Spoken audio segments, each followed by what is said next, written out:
EMSും വളരെ നിർബന്ധമായിട്ട് പറഞ്ഞു. ഞാൻ എൻ്റെ സ്ഥാനം ഏറ്റെടുക്കുകയാണ് ചെയ്തത്. ഇത്രയധികം യാത്ര വേറൊരാൾ ചെയ്ത് കാണില്ല. പലപ്പോഴും ടിക്കറ്റ് ബുക്ക് ചെയ്യാതെ തന്നെ കണ്ണൂരിൽ നിന്ന് വരെ തേർഡ് ക്ലാസ്സിൽ നിലത്ത് കിടന്നുറങ്ങിക്കാൻ വന്നിട്ടുണ്ട്. സാറിൻ്റെ പ്രബന്ധം അവതരിപ്പിക്കുമ്പോൾ പോലും എതിർത്ത് നിന്നിട്ടുള്ള ആളുകളുണ്ട്. സാറ് അതിശക്തമായിട്ട് അതിന് മറുപടി തൻ്റെ ലേഖനങ്ങളിലൂടെയും പ്രബന്ധത്തിലൂടെയൊക്കെ തിരിച്ചു കൊടുത്തിട്ടുണ്ട്. ഒരിത്തിരി അഭിപ്രായ വ്യത്യാസം ഉണ്ടാകുന്നത് പുരോഗമന സാഹിത്യ സംഘത്തിൽ പലർപ്പുണ്ടായി. ഈ സാനുമാഷക്ക് ഈ വ്യക്തിപൂജയൊന്നും ഒരിക്കലും ഇല്ല. യൂണിവേഴ്സിറ്റി കോളേജ് ചെന്നപ്പോൾ കൃഷ്ണപിള്ള സാറിന് ആദ്യം കേട്ടത് ഒന്നിങ്ങ് പോകേണ്ട എന്നോട് പോരുന്നവരുകൊണ്ട് മലയാളം MA ചേർത്തു. അങ്ങനെയാണ് മലയാളം MA പഠിക്കാൻ പോകുന്നത്. കരുണാകരനാണെങ്കിൽ ഈ മനുഷ്യൻ്റെ ദുഃഖങ്ങൾ അറിയാതെ ഒരു 100 മൈൽ സ്പീഡിൽ ഓടിക്കുകയും വഴി കാണുന്ന മാറുന്നത് പോലീസുകാർ നമ്മളേക്ക് ആട്ടി വെക്കുകയും ചെയ്തു. ഇതെല്ലാം എന്നെ വളരെ പ്രകോപിപ്പിച്ചിരുന്നു. ഇങ്ങനൊരു പൊസിഷനിൽ ഇരുന്നപ്പോൾ വളരെ തൃപ്തി തോന്നിയ ചെയ്യാൻ പറ്റിയ കാര്യം എന്തായിരിക്കും? മുളവുകാട് ആദ്യമായി ഒരു റോഡ് വരുന്നത് ഞാൻ എന്ന കാലത്താണ്. ഒരു MLA റോഡും ഇവിടെ റോഡുണ്ടാക്കിയിട്ടില്ല.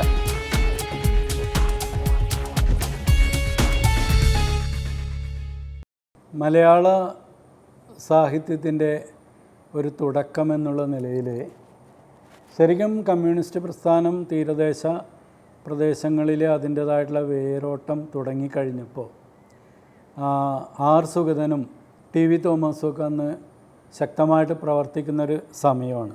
സാനുമാഷ് ശരിക്കും പറഞ്ഞു കഴിഞ്ഞിട്ടുണ്ടെങ്കിൽ ആ കുട്ടികളുടെ ഒരു കൂട്ടത്തിൽ നിന്നുകൊണ്ടിട്ട് പുരോഗമന കലാ സാഹിത്യ സദസ്സ് എന്ന് പറഞ്ഞിട്ട് ആരംഭിക്കുന്നുണ്ട്. അതിൻ്റെ സെക്രട്ടറി ആകാനായിട്ട് സാറിന് അന്ന് കഴിഞ്ഞത് ഈ കൂട്ടുകാരുമായിട്ടുള്ള ഒരു ഇതിലാണ്. അവിടെ നിന്നാണ് ഒരു എഴുത്തിലേക്കുള്ളൊരു തുടക്കം വരുന്നത്. അതേ സാറ് തന്നെ പുരോഗമന കലാസാഹിത്യ സംഘത്തിൻ്റെ പ്രസിഡൻറ്റും ആകുന്നുണ്ട്. അപ്പോൾ ആദ്യം സെക്രട്ടറിയാണ്. അപ്പോൾ ഇതിൻ്റെ രണ്ടിൻ്റെയും ഒരു ഇതിലുള്ള കാര്യങ്ങളെക്കുറിച്ചൊന്ന് പറയാമോ? അത് കാലം വരുത്തുന്ന യുക്തിബദ്ധമായൊരു പരിണാമമാണെന്ന് ഇപ്പോൾ തോന്നുന്നു. ഞാൻ പഠിച്ചിരിക്കുന്ന കാലത്ത് എവിടെയോ കുട്ടികളുമായിട്ട് കഥകളൊക്കെ പറ്റി സംസാരിക്കും. അത് കേട്ട ഒരു അധ്യാപകനുണ്ട്, നാഗവള്ളി RS കുറുപ്പ്. അദ്ദേഹമാണ് ഈ പുരോഗമന സാഹിത്യത്തിൻ്റെ കാര്യം എന്നോട് പറഞ്ഞത്. എന്നാൽ അവർക്ക് പുരോഗതി എന്നൊരു മാസിക ഉണ്ടായിരുന്നു. അത് ഞങ്ങളെ കൊണ്ട് ഒരു വർഷത്തെ വരിസംഖ്യ വാങ്ങിക്കുകയും ചെയ്തു. അത് ഇരിക്കുമ്പോഴാണ് ഞാൻ തന്നെ നാട്ടിൽ ഒരു സദസ്സ് ഉണ്ടാക്കിയത്. അതാണ് പുരോഗമന സാഹിത്യ സദസ്സ്. ഞാനാണ് അതിൽ മിക്കവാറും സ്കൂളിൽ പഠിക്കുന്ന കാലത്താണ്. അപ്പോൾ യുവാവ് എന്നൊരു കയ്യെഴുത്ത് പ്രതി ഞാനാണത് മുഴുവൻ എഴുതുന്നതും പടം വരയ്ക്കുന്നതും ഒക്കെ. സാഹിത്യവും സമൂഹവും എന്ന് പറഞ്ഞാൽ ലേഖനമാണ്. അപ്പോൾ അതിൽ സാഹിത്യവും സമൂഹവും അന്നത്തെ ഒരു വിഷയമായിരുന്നു. അത് അതിൻ്റെ ഒരു വാർഷികം നടത്തിയപ്പോൾ അന്ന് പ്രസംഗിക്കാൻ വന്ന ഒരാൾ നാഗവള്ളി RS കുറുപ്പാണ്. പിന്നെ ഒരാൾ പിൽക്കാലത്ത് ഞാൻ ഗാഠമായി ബന്ധപ്പെട്ട എൻ്റെ അധ്യാപകനായിത്തീരുന്ന പ്രൊഫസർ N. കൃഷ്ണപിള്ള. അന്ന് N. കൃഷ്ണപിള്ളയാണ് ഭഗവതഭവന നാടകത്തിൻ്റെ കർത്താവ്. അദ്ദേഹം അന്ന് എൻ്റെ സ്വാഗത പ്രസംഗം കേട്ടു. അദ്ദേഹത്തിൻ്റെ മനസ്സിലത് കിടന്നു. അദ്ദേഹം പിന്നെ ഒന്നും പറഞ്ഞില്ല എന്നോട്. പ്രസംഗം നല്ലതാണെന്നോ എന്തോ അഭിനയിച്ചെന്ന് തോന്നുന്നു. അങ്ങനെയാണ് ഞാൻ അതുമായിട്ട് പ്രവർത്തിച്ചിരുന്നത്. സാറ് അപ്പോൾ ഈ പുരോഗമനകാല സാഹിത്യ സംഘത്തിൻ്റെ പ്രസിഡൻ്റായപ്പോൾ ശരിക്കും പറഞ്ഞു കഴിഞ്ഞാൽ നമ്മുടെ നാട്ടിൽ ഈ എഴുത്തിന് എത്രമാത്രമാണ് യുവാക്കളിൽ അതിൻ്റെ ഒരു പടർന്ന് അത് നമ്മുടെ സാഹിത്യത്തെ എങ്ങനെയാണ് മുന്നോട്ട് കൊണ്ടുപോയത്? വൈരപ്പള്ളിയായിരുന്നു ആദ്യത്തെ പുരോഗമന കലാസാഹിത്യ സംഘം പ്രസിഡൻറ്റ്. കുറേ കഴിഞ്ഞപ്പോൾ വൈരപ്പള്ളി എന്നെ വന്ന് കണ്ടു. കൊണ്ട് എനിക്ക് പോയേ തീരൂ, എനിക്ക് ആരോഗ്യം അനുവദിക്കുന്നില്ല, പലതുകൊണ്ട് മാർഷായിട്ട് എടുക്കുമെന്ന് പറഞ്ഞു. അപ്പോൾ ഞാനാദ്യം വൈമുഖ്യം പറഞ്ഞു. എങ്കിലും അവരെന്നെ നിശ്ചയിച്ചു. വൈരപ്പള്ളി പ്രസിഡൻ്റായി. ആലപ്പുഴ വെച്ച് സമ്മേളനമാണ്. EMSും വളരെ നിർബന്ധമായിട്ട് പറഞ്ഞു. ഞാൻ എൻ്റെ സ്ഥാനം ഏറ്റെടുക്കുകയാണ് ചെയ്തത്. ഏറ്റെടുത്തെന്ന് വെച്ചാൽ ഒരു പക്ഷേ ഇത്രയധികം യാത്ര വേറൊരാൾ ചെയ്ത് കാണില്ല. പലപ്പോഴും ടിക്കറ്റ് ബുക്ക് ചെയ്യാതെ തന്നെ കണ്ണൂരിൽ നിന്ന് വരെ തേർഡ് ക്ലാസ്സിൽ നിലത്ത് കിടന്നുറങ്ങിക്കാൻ വന്നിട്ടുണ്ട്. രമേശൻ ഇങ്ങനെ ചിലർ കൂടെ ഉണ്ടായിരുന്നു. അങ്ങനെ ഒരുപാട് പ്രയത്നം കേരളം മുഴുവൻ നല്ലപോലെ അത് മൊബിലൈസ് ചെയ്തു. എഴുത്തുകാരെയും ആഭിമുഖ്യമുള്ളവരെയും ഒരു വലിയ ഉത്തേജനം നൽകാൻ എനിക്ക് സാധിച്ചു. എൻ്റെ പ്രസംഗം മാത്രമല്ല, ആളുകളെ സംഘടിപ്പിക്കുകയും വായിപ്പിക്കുകയും ഒരു പുസ്തകത്തെ പറ്റി ചർച്ച ചെയ്യാൻ പറയുകയും ഒക്കെ ഞാൻ ചെയ്തു. ഈ പുതിയ തലമുറയിലെ സാഹിത്യത്തെ മാഷ് ഇത്രയും അനുഭവ സമ്പത്ത് വെച്ച് നോക്കുമ്പം എന്താണ് മാഷിനൊരു അഭിപ്രായം? ഞാൻ മാഷ് എഴുതിയിരിക്കുന്ന പലപ്പോഴും വായിച്ചിട്ടുണ്ട്. മാഷ് ഏറ്റവും കൂടുതൽ എല്ലാ കാലത്തും അഭിനന്ദിക്കുന്ന ഏറ്റവും പുതിയ തലമുറയാണ്. എൻ്റെ കാലം ഒന്നിൽ എഴുതിയിട്ടുണ്ട്, എൻ്റെ കാലം കഴിഞ്ഞെന്നിരിക്കും, പക്ഷേ പുതിയ തലമുറ ഇവിടെ മാറ്റങ്ങൾ എന്ന് വെച്ചാൽ സ്വർഗം ഭൂമിയിൽ കൊണ്ടുവരാനാണ് പുതിയ തലമുറ എപ്പോഴും ശ്രമിക്കുക എന്നൊരു വലിയ ഒരു ശ്രമിക്കേണ്ടതാണ് എനിക്ക് അഭിപ്രായമുണ്ട്. അതെ, അതിനെക്കുറിച്ചൊന്ന് മാഷ്. അത് ഞാൻ എന്നെ ഒരു മീറ്റിങ്ങിന് വിളിച്ചുകൊണ്ട് പോയപ്പോൾ ഞാൻ ആദ്യം പറഞ്ഞതാണത്. ഞാൻ നിങ്ങളുടെ പാദങ്ങളിൽ നമസ്കരിക്കുന്ന കുട്ടികളുടെ മീറ്റിങ്ങുകളെല്ലാം 16ഉം 20ഉം ഇടയ്ക്കുള്ളവരാണ്. എന്തുകൊണ്ട് നിങ്ങൾ ചോദിക്കരുത്, എൻ്റെ വിനയമല്ല. കാരണം എൻ്റെ കാലം ഏതാണ്ട് അവസാനിച്ചു. ഞാൻ പരിക്ഷീണമായ വാർദ്ധക്യത്തിൽ എത്തിച്ചേരുന്നു. ഇനി ഈ ലോകത്തിൻ്റെ ഭാവി നിങ്ങളെയാണ് ആശ്രയിച്ചിരിക്കുന്നത്. നിങ്ങളിൽ നിന്നാണ് ഇന്ത്യക്ക് പ്രശസ്തിയും ഇന്ത്യക്ക് വികാസവും സംസ്കാരവും ഉണ്ടാകേണ്ടത്. അതുകൊണ്ട് അത് പ്രതീക്ഷിച്ചുകൊണ്ടാണ് ഞാൻ നിങ്ങളുടെ പാദങ്ങളിൽ നമസ്കരിക്കുന്നത്. ആ പ്രതീക്ഷയ്ക്കൊത്ത് നിങ്ങൾ ഉയർന്നു വരണം എന്നാണ് ഞാൻ പറഞ്ഞത്. ഈ സാഹിത്യവും പുതിയ കാലത്തെ സാഹിത്യത്തെക്കുറിച്ചും അത് ആധുനിക സാഹിത്യം വന്നപ്പോൾ അതിനെ എൻ്റെ തലമുറക്കാരെല്ലാവരും എതിർത്തു. എല്ലാ രാഷ്ട്രീയ കക്ഷി എതിർത്തു. അത് ഇപ്പോൾ ദേശാഭിമാനി എതിർത്തു, ജനേകം എതിർത്തു, മനോരമ എതിർത്തു, മാതൃഭൂമി എല്ലാത്തിൽ കൂടെ വന്നവരെല്ലാവരും അതിനെ എതിർത്തപ്പോൾ എൻ്റെ തലമുറയിൽ ഞാൻ മാത്രമാണ് അതിനെ അനുഭവിച്ചത്. ഞാൻ പറഞ്ഞത് സൗന്ദര്യബോധത്തിന് പുതിയൊരു മാനം നൽകുകയാണ് വേണ്ടത്. ഈ പാമ്പ് പടം പൊഴിക്കുന്നത് പോലെ കാലാകാലങ്ങളിൽ ഭാഷയും സൗന്ദര്യബോധവും പടം പൊഴിച്ച് നവീകൃതമാകും. ആ ഒരു സൗന്ദര്യബോധപരമായ റിവോൾട്ട് അഥവാ പ്രക്ഷോഭം ഉണ്ടായിക്കൊണ്ടിരുന്നില്ലെങ്കിൽ സാഹിത്യം ജീർണിച്ചു പോകും. അത് സംഭവിക്കരുത്. അതിപ്പോൾ ആശാൻ ചെയ്തത് അതാണല്ലോ. വികൃതഭേദാകൃഷ്ടമാം സാഹിത്യ ലോകത്തിൻ്റെ ദുഷിച്ചുപോയ രുചി, അതിനെ പ്രത്യാനയിപ്പാനാണ് രാജരാജവർമ്മ എന്ന് അദ്ദേഹം പറയുന്നുണ്ട്. അപ്പോൾ രുചി നവീകരിക്കുക എന്നുള്ളത് വളരെ പ്രധാനപ്പെട്ട ഒന്നാണ്. സാറിൻ്റെ പ്രബന്ധം അവതരിപ്പിക്കുമ്പോൾ പോലും എതിർത്ത് നിന്നിട്ടുള്ള ആളുകളുണ്ട് ശക്തമായിട്ട്. സാറ് അതിശക്തമായിട്ട് അതിന് മറുപടി തൻ്റെ ലേഖനങ്ങളിലൂടെയും പ്രബന്ധത്തിലൂടെയൊക്കെ തിരിച്ചു കൊടുത്തിട്ടുണ്ട്. ഞാൻ ആദ്യം വരുന്നത് ഒരിത്തിരി അഭിപ്രായ വ്യത്യാസം ഉണ്ടാകുന്നത് പുരോഗമന സാഹിത്യ സംഘത്തിൽ പിളർപ്പുണ്ടായി. സാഹിത്യത്തിൽ ആദ്യം EMS ആയിരുന്നു സെക്രട്ടറി, MP പോൾ പ്രസിഡൻ്റായിരുന്നു. പിളർപ്പുണ്ടായത് സാഹിത്യത്തിൻ്റെ രൂപം കൂടി നോക്കേണ്ടതാണ്, എങ്കിലേ സാഹിത്യമാവുകയുള്ളൂ. എന്തുള്ളടക്കം ഉണ്ടെന്ന് പറയാൻ കൊണ്ട് കാര്യമില്ല എന്ന് പറഞ്ഞു. അത് മുണ്ടശ്ശേരി മാസ്റ്ററാണത് പറഞ്ഞത്. അതുകൊണ്ട് അവർ കുറേ കാലം മുണ്ടശ്ശേരി മാസ്റ്ററെ ശോഭദ്രൻ എന്ന് വിളിച്ചിരുന്നു. ശോഭദ്രൻ എന്നെ വിളിച്ചിരുന്നു. അങ്ങനെ ഇരുന്ന ഘട്ടത്തിൽ ഒരു വലിയ മീറ്റിംഗ് തിരുവനന്തപുരത്ത് വിളിച്ചു കൂട്ടി. അപ്പോൾ കാമ്പശ്ശേരി കരുണാകരൻ, കെ ബാലകൃഷ്ണൻ, വേറെ ആരോ കൂടിയുണ്ട്. അവർ എല്ലാം ചേർന്ന് ഇരുഭദ്രന്മാരെ എതിർത്തുകൊണ്ട് പ്രസംഗിച്ചു. ഞാനാണ് അവസാനം വരുന്നത്. അത് കഴിഞ്ഞ് പ്രസംഗിക്കുക അധ്യക്ഷൻ അവരുടെ ആളാണ്. അത് ഞാൻ പറഞ്ഞ രൂപമാണ് സാഹിത്യത്തെ തികവുറ്റതാക്കി തീർക്കുന്നത്. അതില്ലെങ്കിൽ അത് പറ്റുകയില്ല. രൂപം ഇത് പോരാന്ന് വന്നാൽ പുതിയ രൂപം ഉണ്ടാക്കും. ഉദാഹരണത്തിന് പദ്യം. ഇപ്പോൾ വാൾട്ട് വിറ്റ്മാനെക്കുറിച്ചാണ് ഉദാഹരണം എടുത്തു. വാൾട്ട് വിറ്റ്മാൻ പഴയ തരത്തിൽ കവിത എഴുതിയാണ് വൃത്തം അനുസരിച്ച്. ഓ ക്യാപ്റ്റൻ മൈ ക്യാപ്റ്റൻ, ഡിങ്കൽ മരിച്ചപ്പോൾ 2 കവിത എഴുതിയിട്ടുണ്ട്. പക്ഷേ പിന്നെ അദ്ദേഹത്തിന് തോന്നി എൻ്റെ ഈ വലിയ വിഷൻ അവതരിപ്പിക്കാൻ എനിക്ക് ഈ ഛന്ദസ്സിൽ ഒതുങ്ങി സാധ്യമല്ല. ഛന്ദസ് ഉപേക്ഷിച്ചുകൊണ്ട് അദ്ദേഹം പുതിയൊരു സ്റ്റൈലുണ്ടാക്കി. അത് വൃത്തഗന്ധിയാണ്, വൃത്തമില്ല എന്ന് മാത്രമേ ഉള്ളൂ.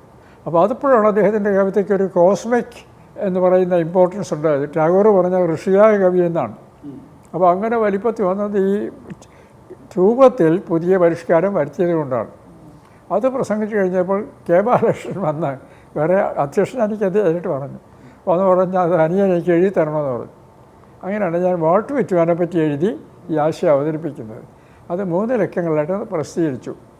എന്ന് മാത്രമല്ല, അപ്പോൾ ഈ കുറ്റിപ്പുഴ കൃഷ്ണപിള്ള ആദ്യം ആരാണ് ഈ MK സാനു, അദ്ദേഹത്തിൻ്റെ എഴുത്ത് നന്നായിട്ടുണ്ട് എന്ന് പറഞ്ഞ് ബാലകൃഷ്ണൻ കത്തയച്ചത് ബാലകൃഷ്ണൻ എനിക്ക് തന്നു.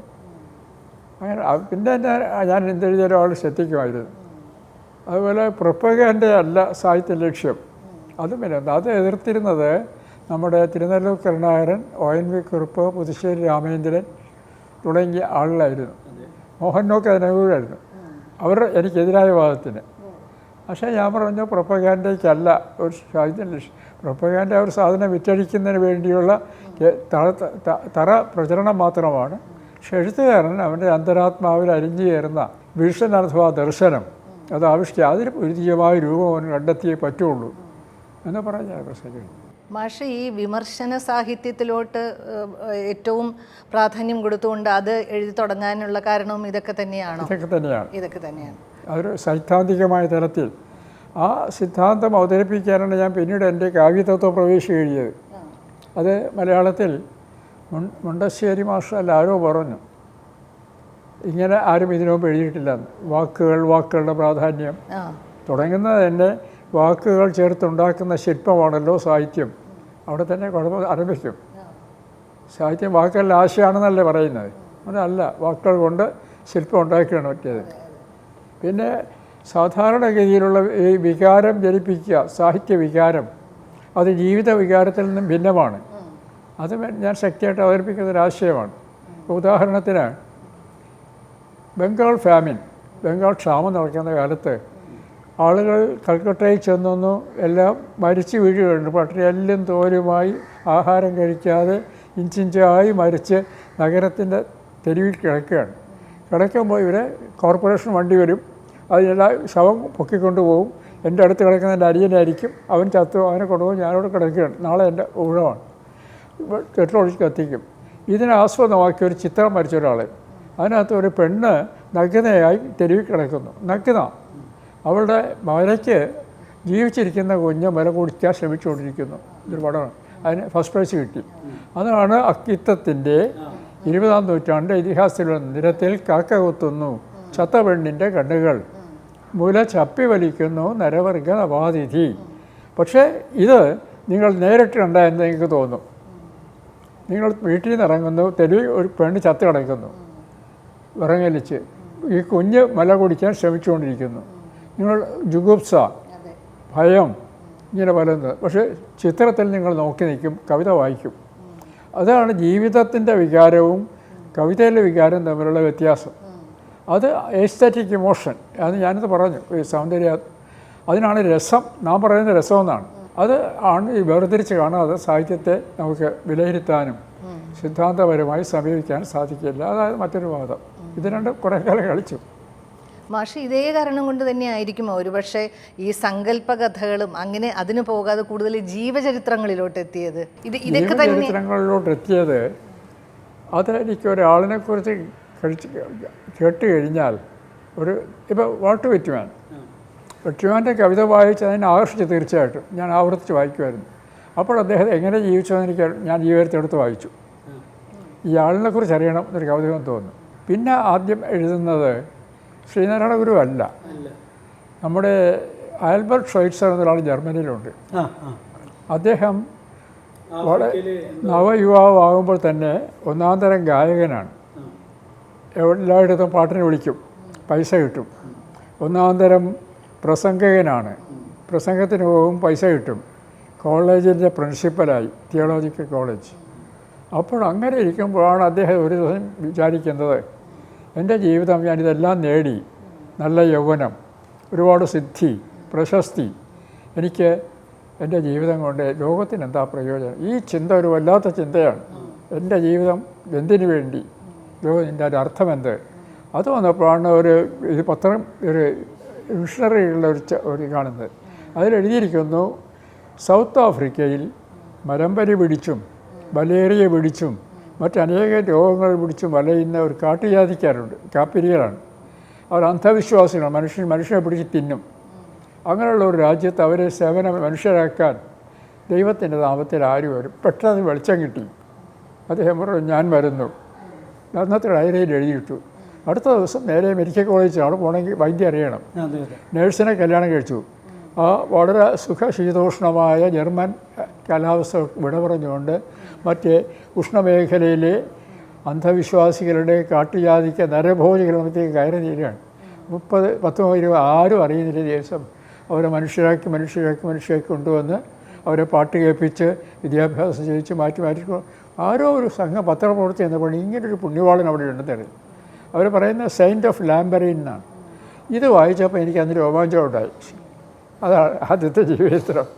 അത് ഈ ജീവിതത്തിൻ്റെ ചില ബലിയുണ്ടല്ലോ, ആത്മബലി, ലോകത്തെ, അത് ആകർഷിച്ചാണ് ഒന്ന്. പിന്നെ ഇങ്ങനെയുള്ള ഓരോരുത്തരും സഹോദരൻ അയ്യപ്പൻ എന്നോട് പറഞ്ഞു, ഷാനു ഇത്തരം ജീവചരിത്രങ്ങൾ എഴുതണം. അത് വേറൊരു രസകരമായ കാര്യം എന്ന് പറഞ്ഞു കഴിഞ്ഞാൽ ഈ സാനുമാഷക്ക് ഈ വ്യക്തിപൂജയൊന്നും ഒരിക്കലും ഇല്ല. അതെനിക്ക് മനസ്സിലാക്കിയ ഒരു കാര്യം എന്ന് വെച്ച് കഴിഞ്ഞാൽ, ആലപ്പുഴയിലെ അന്നത്തെ കാലത്ത് ഈ കൈവണ്ടി വലിച്ചുകൊണ്ട് നടക്കുന്ന റിക്ഷ അവരുടെ കയ്യിൽ നിന്ന് പോലും കേശവദേവിൻ്റെ ബുക്ക് മാഷ് മേടിച്ച് വായിച്ചിട്ടുണ്ട്. ഈ രമണൻ വായിക്കുന്നത് എത്രാമത്തെ വയസ്സിലാണ്? രമണൻ സ്കൂളിൽ പഠിക്കുന്നതാണ്. ആണ്. രമണൻ ഇങ്ങനെ കേട്ടു കഴിഞ്ഞപ്പോൾ ഞാനും 2-3 കൂട്ടുകാരും കൂടി രണ്ട് സൈക്കിളിൽ പോയി. അന്ന് വാങ്ങിക്കാൻ കാശില്ല. ഒരു 4-5 കിലോമീറ്റർ അകലെ പോയി. ഞാൻ പുറകിലായിരിക്കുന്നത്, എനിക്ക് അന്ന് സൈക്കിൾ ഓടിക്കാൻ അറിയില്ല. അവിടെ പോയി ഇത് ഈ മഷിക്കുപ്പിയും സ്റ്റീൽ പെന്നുമാണ് അന്ന് ഉപയോഗിക്കുന്നത്. അതെല്ലാം കരുതിയിരുന്നു. ഇത് മുഴുവൻ നോട്ട് ബുക്കിൽ പകർത്തിയെടുത്തു. 2 ദിവസം കൊണ്ട് പകർത്തിക്കൊണ്ട് മാഷി ഇലക്ഷൻ രംഗത്തേക്ക് വന്ന കാര്യം ഇനി ഒന്ന് നമുക്ക് ഒന്ന് അറിയണം. പിന്നെ അധ്യാപകനായി അല്ലേ, അധ്യാപകനായെന്ന രീതിയിലും എൻ്റെതൊരു വേണമെങ്കിൽ വിനോദം നിറഞ്ഞ ആണെന്ന് പറയാം.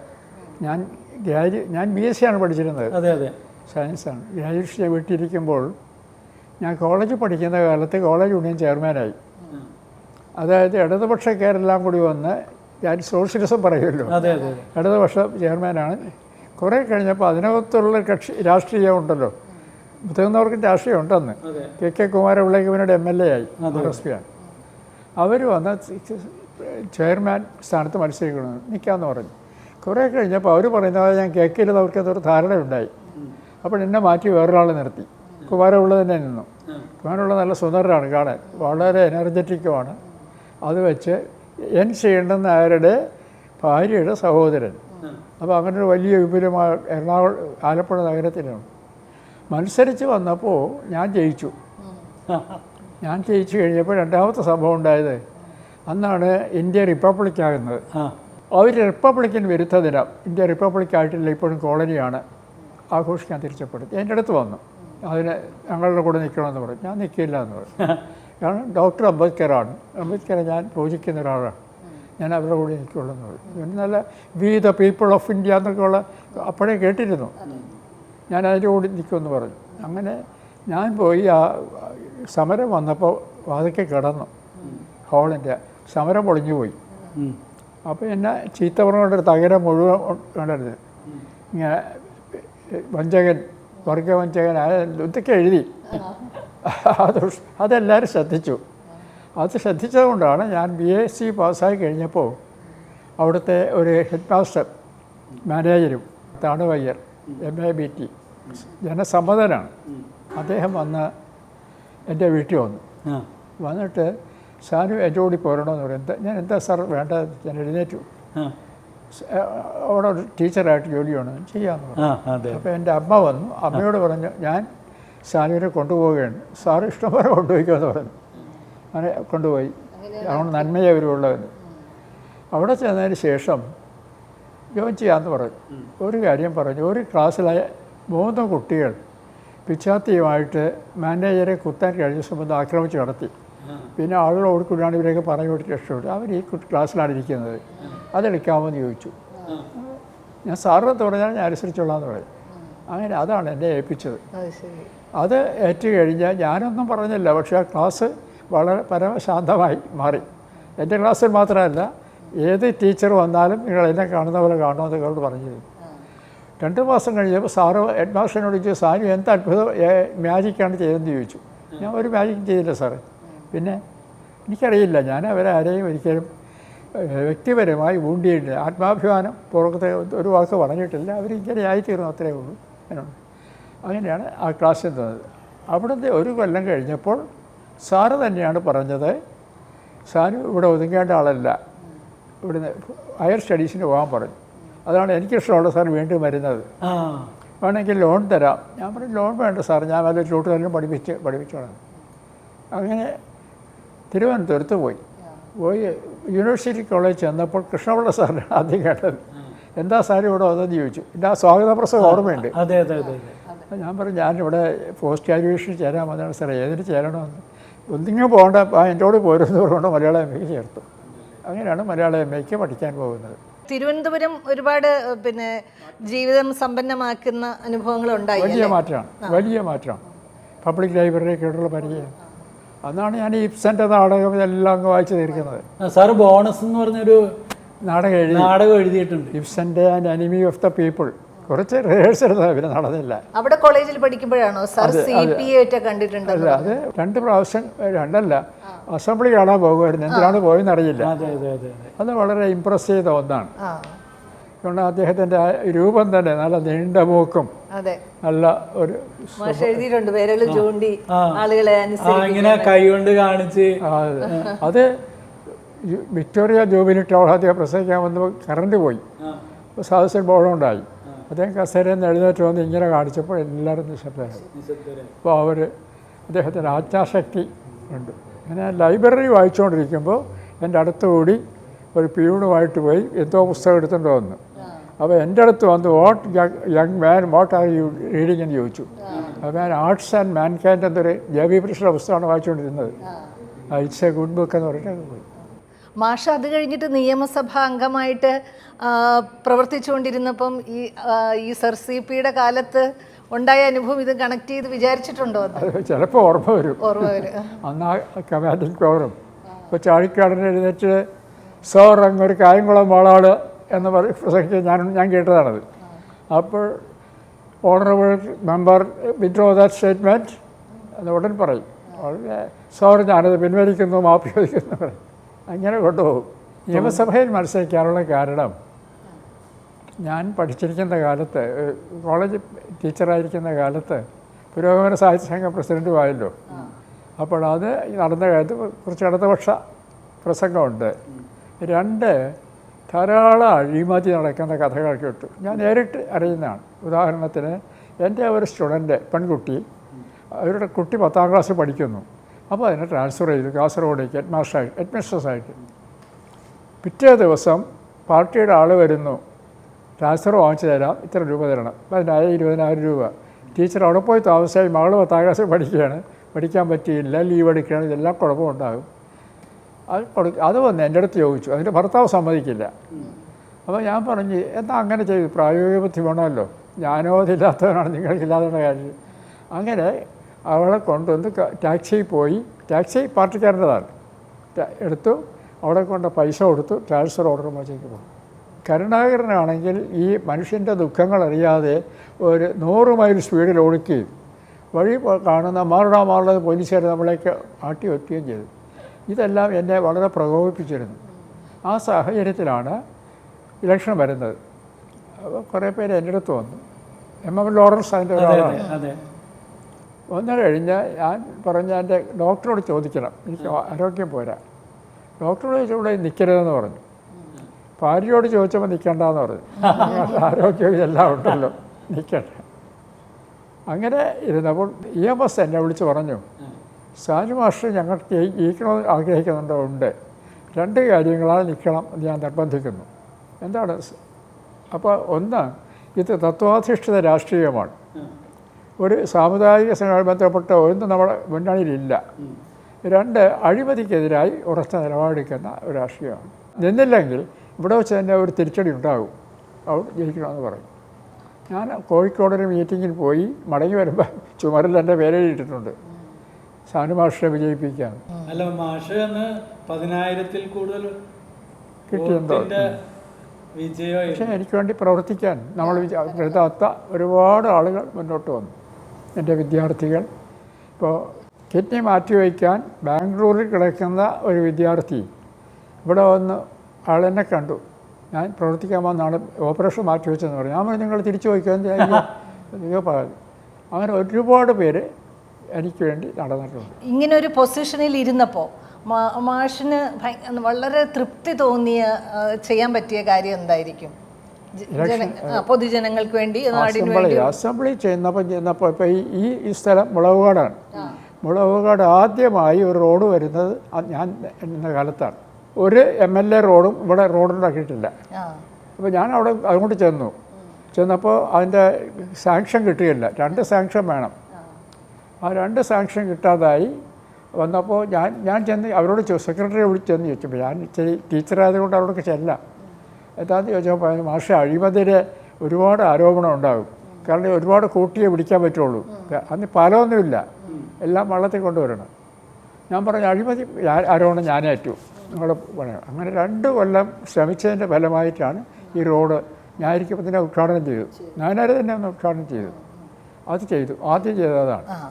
പിന്നെ മൂപ്പന്മാരുടെ കോളനി അവിടെ ഒരു താന്തോതി തുരുത്ത് അവർക്കൊന്നും ഇലക്ട്രിസിറ്റി ഇല്ല. അതിൻ്റെ പിന്നാലെ അവിടെ അത് വാങ്ങിച്ചു കൊടുത്തു.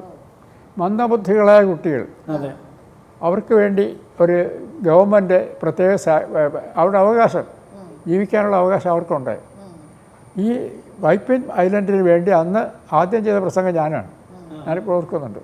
സഹോദരൻ അയ്യപ്പൻ മന്ത്രിയായിരുന്നപ്പോൾ അദ്ദേഹം ഇത് ഇൻ്റർനാഷണൽ ടെൻഡർ വിളിച്ചതാണ് ഈ പാലങ്ങൾ.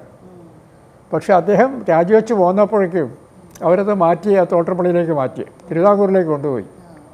അപ്പോൾ ഞാനിന്ന് പ്രസംഗിച്ചാലും ഓർക്കുന്നുണ്ട്, അന്ന് അധരവെള്ളങ്ങളോട് അടുപ്പിച്ച പാനഭാജനം താഴെ വീണ് പൊട്ടുന്നത് പോലെ രൂപയൊക്കെ പറഞ്ഞു.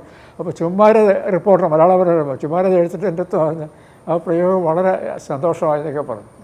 പിന്നെ മന്ദബുദ്ധികളുടെ മനുഷ്യാവകാശം, അവർ നമ്മുടെ മക്കളാണ്, അവർക്ക് നമ്മളുടെ അത്രയും സിദ്ധികളില്ലാത്തതുകൊണ്ടൊക്കെ കൂടുതൽ പരിഗണന ആവശ്യമാണ്. അതുകൊണ്ട് അവരുടെ മനുഷ്യാവകാശം സ്ഥാപിക്കുന്നത് ഗവൺമെൻറ്റിൻ്റെ ചുമതലയാണ്. അത് ഒരുപാട് അങ്ങനെ ചെയ്തു. പിന്നെ ആദ്യത്തെ പ്രസംഗം മുൻ ഗവൺമെൻറ്റിനെ അറ്റാക്ക് ചെയ്തുകൊണ്ട് തന്നെയായിരുന്നു. പാപത്തിൻ്റെ കറ വീഴ്ത്തി ഈ പരിശുദ്ധമായ മണ്ണിനെ മലിനമാക്കിയ ഭരണം കാണിച്ചു. അത് എല്ലാ പത്രങ്ങളും റിപ്പോർട്ട് ചെയ്തു.